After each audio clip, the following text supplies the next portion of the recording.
जय गुरु जी, शुक्राना गुरु जी, मेरी प्यारी संगत जी, गुरु जी का अंतम शुक्राना संगत जी। आज आपको देखो सामने मंदिर में गुरु जी की परछाई दिख रही होगी, छवि दिख रही होगी। कितने प्यारे ब्लेसिंग है। जैसे गुरु जी खड़े हैं यहाँ पे मेरे बगल में ही, कितने प्यारे दर्शन है गुरु जी के।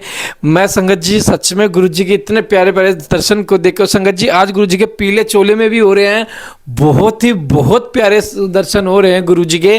गुरु जी हमें इतना प्यार करते, इतना ब्लेस करते हैं संगत जी। कल के पाठ में मैंने बोला था कि पाठ सुनने से किसका कल्याण है, पाठ इग्नोर करने से किसका नुकसान है। इसका जवाब मैं उम्मीद करता हूं सभी संगत के पास होगा। तो सभी संगत जी इस बात पे अमल कीजिए। देखो संगत जी, गुरु जी का क्या है, गुरु जी तो देखो हर गुरु अपने शिष्य को एक ऐसी शिक्षा देना चाहेगा जिससे उसका जीवन सफल हो जाए। जैसे हम स्कूल में पढ़ते हैं, जैसे मैंने आपको पहले भी एग्जांपल बताया था, एक स्कूल में अगर 40 बच्चे हैं तो उनमें से एक फर्स्ट आता है, क्योंकि वो फर्स्ट इसलिए आता है वो गुरु जी के दिखाए हुए रास्ते पे चलता है, उसे अपने गुरु पे बहुत विश्वास होता है, वो कहीं और नहीं भटकता, वो सिर्फ उसी गुरु पे विश्वास रखता है, इसलिए उसके सारे काम बनते चले जाते हैं और वो अपनी पूरी क्लास में फर्स्ट पोजिशन पे आता है और आगे जीवन में भी तरक्की करता है। तो इसलिए हम भी जब गुरुजी से जुड़ गए हैं तो गुरुजी पे हमें विश्वास है, तो हम इधर उधर क्यों भटकते हैं, क्यों तांत्रिक मांत्रिक के चक्कर में चलते हैं। देखो संगत जी, अगर घर में ब्लैक मैजिक है ना तो गुरुजी ही उसे ठीक करेंगे। और संगत जी, गुरुजी का एक संदेश हो रहा था कि होली आने से पहले, होली तक आप सावधान रहिए, कोई भी आपको मिठाई वगैरह खिलाए तो उसे मत खाइए, क्योंकि होली बहुत बड़ा त्यौहार होता है और ब्लैक मैजिक इस त्यौहार पे बहुत हाई मात्रा में होते हैं, दिवाली पे और होली पे। इन पे आप बच के रहिए। जिनके घर में छोटे बच्चे हैं उनको भी बचा के रखिए, क्योंकि जलने वाले बहुत हैं। गुरुजी खुद कहते हैं कि लोग इतने जलते हैं, किसी पे इतना भरोसा मत करो, अपने ही अपनों के दुश्मन है, क्योंकि आग अपने ही लगाते हैं। गुरुजी हमेशा यही कहते थे, जो मेरी शरण में आ गया उसे कहीं जाने की जरूरत नहीं, कहीं भटकने की जरूरत नहीं, कहीं बहम में पालने की जरूरत नहीं। ब्लैक मैजिक का अगर सत्संग मैं तुम्हारे पास भेज रहा हूं तो वो मेरी मर्जी से आ रहा है, उससे मैं तुम्हारा ब्लैक मैजिक धीरे धीरे खत्म कर रहा हूं। 10 साल पुरानी चीज को खत्म होने में थोड़ा समय लगेगा, इसलिए विश्वास बनाए रखे। गुरुजी का वो दरबार है जहां विश्वास की डोर हमेशा बनी रहती है। गुरु जी मुर्दों में जान डाल देते थे संगत जी, हम तो जीते जी इंसान है। गुरु जी तो यमराज का भी रास्ता बदल देते हैं। तो हमारे कष्ट तो बहुत छोटे छोटे हैं। गुरु जी में विश्वास रखिए। आइए पाठ को शुरू करते हैं गुरु पा के मंत्र जाप के साथ। ओम नमः शिवाय। शिव जी सदा सहाय। ओम नमः शिवाय। गुरु जी सदा सहाय। जय गुरु जी।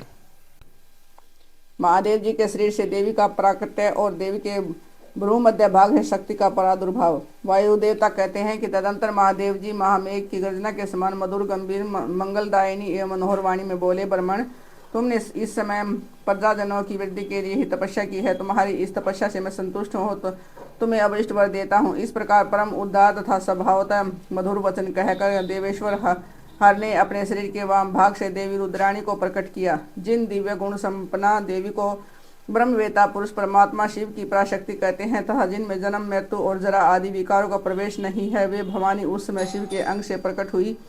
जिनका परम भाव देवताओं को भी ज्ञात नहीं है, वे समस्त देवताओं को भी अधीश्वरी देवी अपने स्वामी के अंग से प्रकट हुई। उन सर्वलोक महेश्वरी परमेश्वरी को देखकर विराट पुरुष ब्रह्मा ने प्रणाम किया। उन सर्वज्ञा सर्वव्यापिनी सूक्ष्म सद्भाव से रहित और अपनी प्रभा से इस संपूर्ण जगत को प्रकाशित करने वाली पराशक्ति महादेवी से इस प्रकार प्रार्थना की। ब्रह्मा जी बोले, सर्व जगन्मयी देवी महादेवी ने सबसे पहले मुझे उत्पन्न किया और प्रजा की सृष्टि के कार्य में लगाया। इनकी आज्ञा से मैं समस्त जगत की सृष्टि करता हूँ, किंतु देवी मेरी मानसिक संकल्प से रचे गए देवता आदि समस्त प्राणी बारंबार सृष्टि करने पर विवट नहीं रहे हैं, अतः मैं मैथुनी सृष्टि करके ही अपनी सारी प्रजा को बढ़ाना चाहता हूँ। आपके पहले नारीकुल का प्रादुर्भाव नहीं हुआ था, इसलिए नारीकुल की सृष्टि करने के लिए मुझ में शक्ति नहीं है। संपूर्ण शक्तियों का आविर्भाव आपसे ही होता है, अतः सर्वत्र सबको सब प्रकार की शक्ति देने वाली आप वरदायिनी माया देवी माया देवेश्वरी से ही प्रार्थना करता हूँ। संसार भय को दूर करने वाली सर्वव्यापिनी देवी, इस चराचर जगत की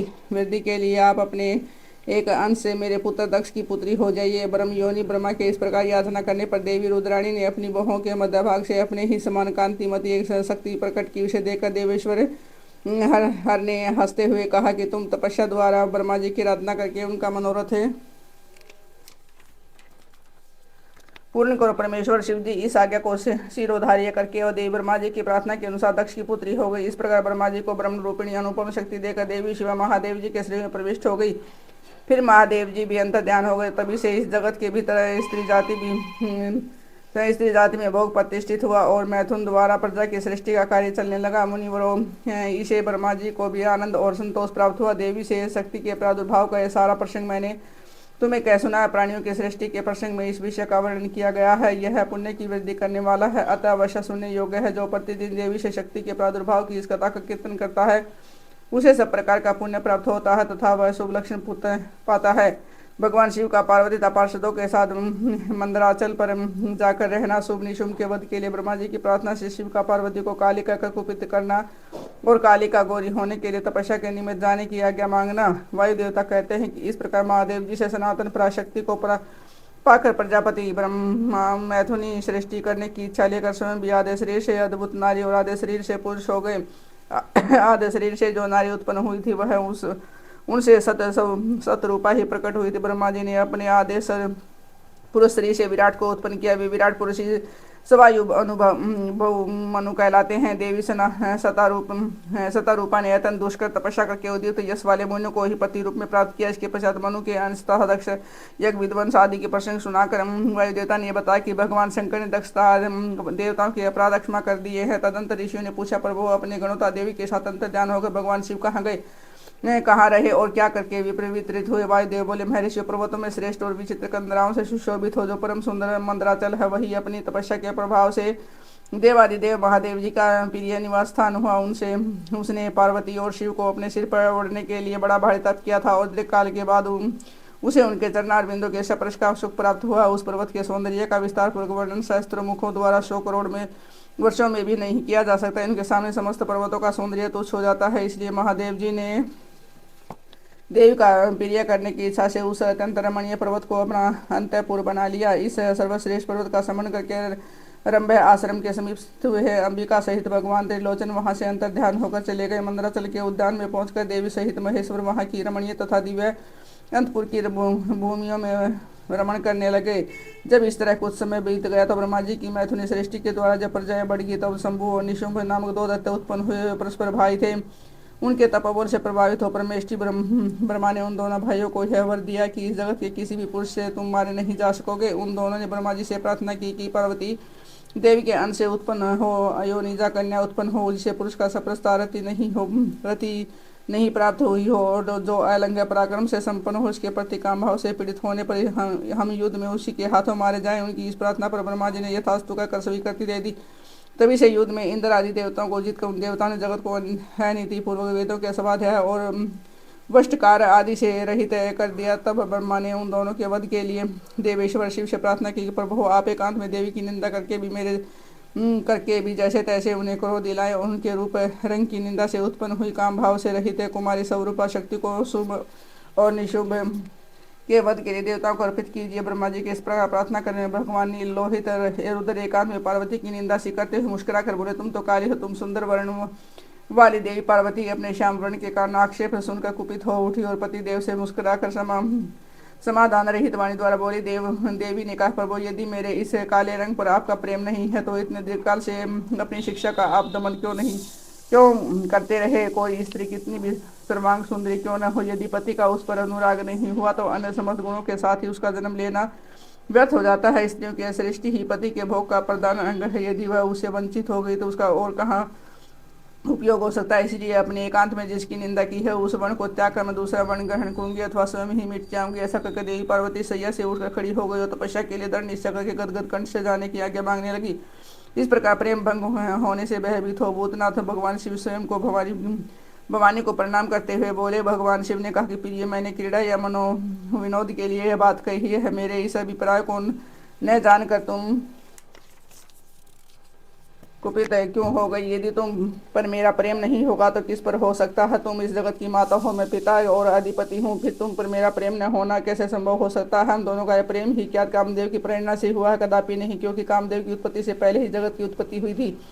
कामदेव की सृष्टि तो मैंने साधारण लोगों की वृत्ति के लिए की है। कामदेव मुझे साधारण देवता के समान मानकर मेरा कुछ को तिरस्कार करने लगा था, अतः मैंने उसे भस्म कर दिया। हम दोनों का लीला विहार भी जगत की रक्षा के लिए है, अतः उसी के लिए आज मैंने तुम्हारे प्रति यह परिहास युक्त बात कही थी। मेरे इस कथन की सत्यता तुम पर शीघ्र ही प्रकट हो जाएगी। देवी ने कहा, भगवान पति के प्यार से वंचित होने पर जो नारी अपने प्राणों का भी परित्याग कर देती है वह कुलंगना और शुभ लक्षणा होने पर भी सत्पुरुषों द्वारा निंदित भी समझी जाती है। मेरा शरीर गौरवर्ण नहीं है, इस बात को लेकर आपको बहुत खेद होता है।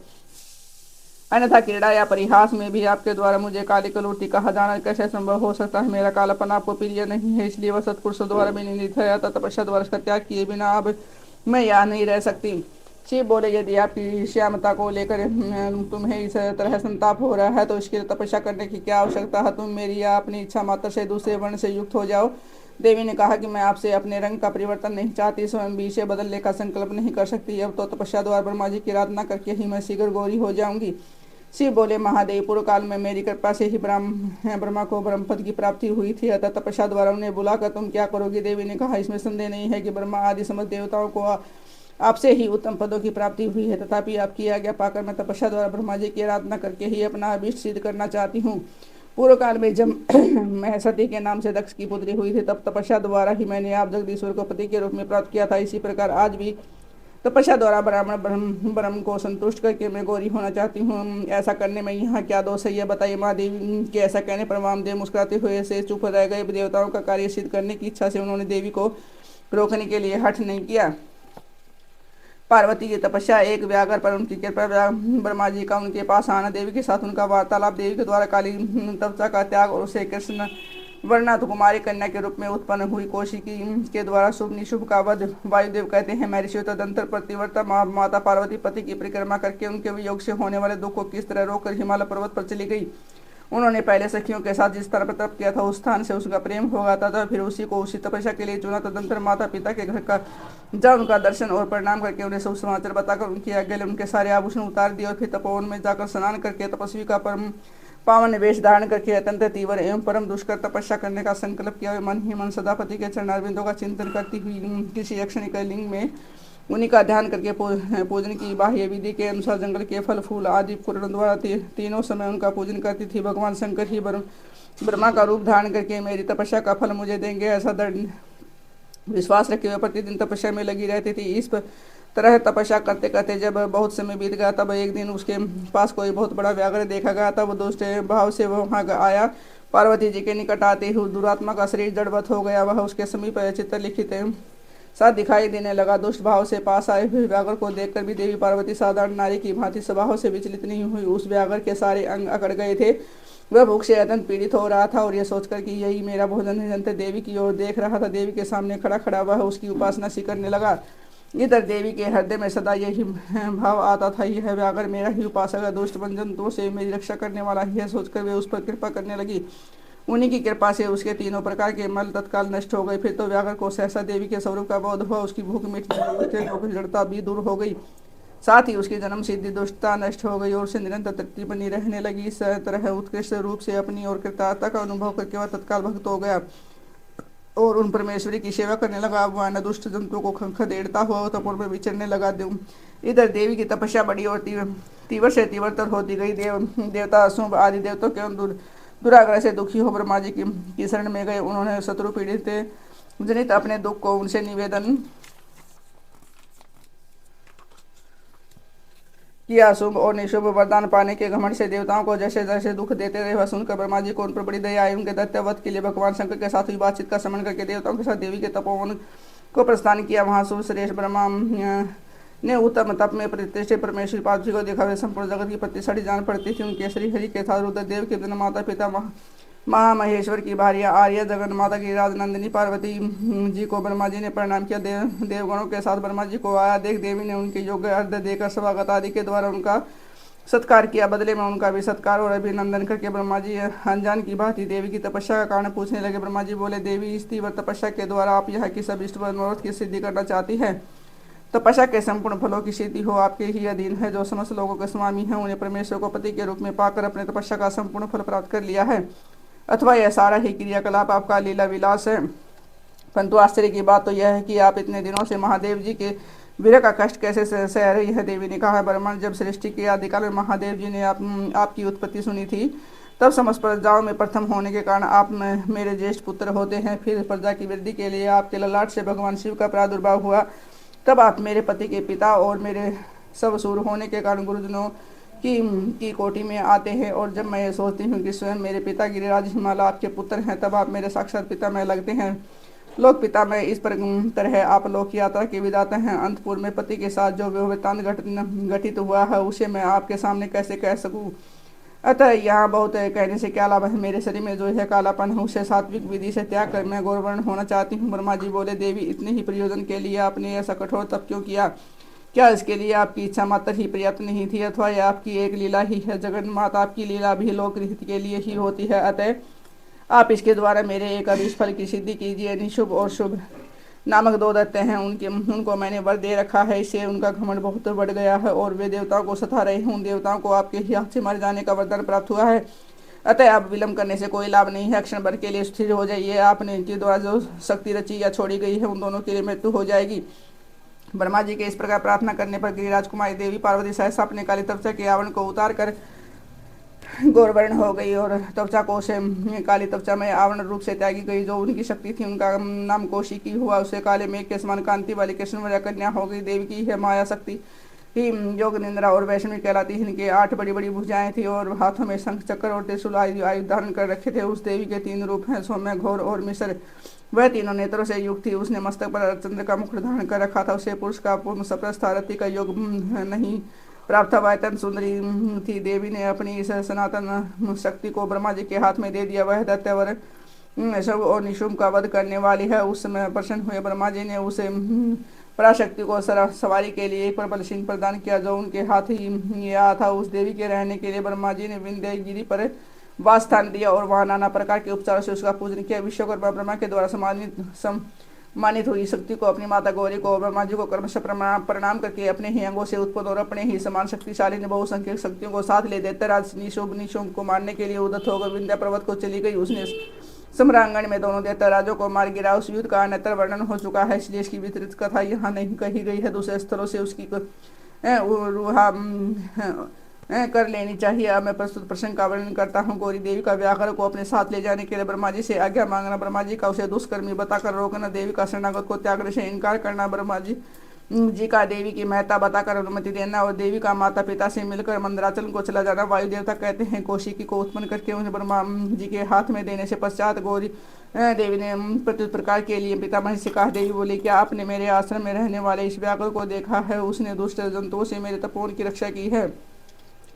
यह मुझ में अपना मन लगाकर अनन्य भाव से मेरा भोजन करता है, अतः इसकी रक्षा के लिए दूसरा कोई मेरा प्रिय कार्य नहीं है। इसमें अंतपुर में विचारने वाला होगा। भगवान शिव ने प्रसन्नतापूर्वक इस वर का पद प्रदान करेंगे। मैं इसे आगे करके सखियों के साथ यहाँ से जाना चाहती हूँ, इसलिए आप मुझे आज्ञा दे, क्योंकि आप प्रजापति हैं।